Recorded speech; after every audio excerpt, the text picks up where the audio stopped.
জান্নাতের উচ্চ মাকাম দান করেন। তার হত্যাকাণ্ডের সাথে যারা জড়িত ছিল অতি দ্রুত সরকারের দৃষ্টি আকর্ষণ করছি, হত্যাকাণ্ডের বিচার অতি দ্রুতই বাংলার মাটিতে আমরা দেখতে চাই। আমি স্মরণ করছি যারা জুলাই বিপ্লবে আহত হয়েছে, রক্ত দিয়েছে, তাদের কথা আল্লাহুল আলামিন তাদের এই ত্যাগগুলো কবুল করুন। আমি রাষ্ট্রপতি ধন্যবাদ জানাই, বিশেষভাবে রাষ্ট্রপ্রতিনিধিরা অক্লান্ত পরিশ্রম করছে বিশ্ববিদ্যালয়কে কেন্দ্র করে।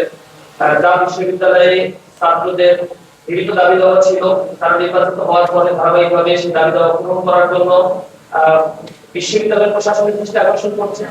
যতটুকু সহযোগিতা পাচ্ছেন না, এই ফাইল গুলো তারা তাদের অ্যাকাউন্টেন্টের কাছ থেকে অনেক ফান্ড নিয়ে এসে বিশ্ববিদ্যালয়ের জন্য কাজ করছেন। নিঃসন্দেহে শিক্ষার্থীদের যে চাহিদা ছিল, যে কমিটমেন্ট ছিল, সেটা তার কমিটমেন্ট গুলো বাস্তবায়ন করছে। আমরা সেগুলোকে অ্যাপ্রিশিয়েট জানাই। আমরা আশা করি রাষ্ট্র নির্বাচনটা যদি ধারাবাহিকভাবে অনুষ্ঠিত হয়, শিক্ষার্থীরা যদি তাদের নির্বাচন প্রতিনিধি পায়, তাহলে তারা লাইব্রেরির জায়গা থেকে, দায়বদ্ধতার জায়গা থেকে ক্যাম্পাসে উন্নয়নের জন্য ধারাবাহিকভাবে তারা কাজ করবে ইনশাআল্লাহ। আমরা ছাত্র সংগঠনগুলো তাদেরকে সহযোগিতা করার জন্য বদ্ধপরিকর।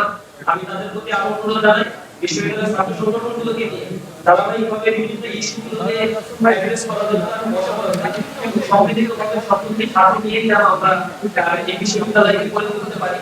বাংলাদেশের জন্য এটা একটা আইকন হয়ে দাঁড়িয়েছে নির্বাচনের ক্ষেত্রে, কার্যক্রমের ক্ষেত্রে এবং সামগ্রিক দিক থেকে। বিশেষ করে বিশ্ববিদ্যালয়ের কোন প্রার্থী হলে ঢাকা বিশ্ববিদ্যালয়ের কেন্দ্রীয় ছাত্র সংসদের যে ভূমিকাগুলো ছিল, তারা যেন সেই ভূমিকাগুলো জারি রাখতে পারে। আমি তাদের কাছে সেই নিবেদন জ্ঞাপন করি। আজকের এই প্রোগ্রামে আমন্ত্রণ জানানোর জন্য সকলকে বিশেষ করে ধন্যবাদ জানাচ্ছি। সকলের প্রতি ছাত্র শিবিরের পক্ষ থেকে আন্তরিক অভিনন্দন, সালাম জানাচ্ছি। আসসালামু আলাইকুম।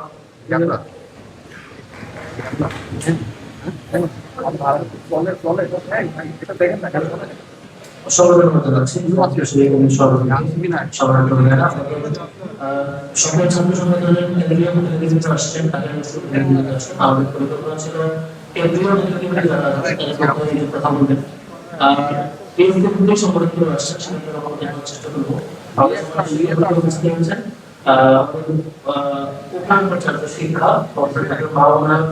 ব্যস্ততা আছে, সেগুলো যদি প্রোগ্রাম চলে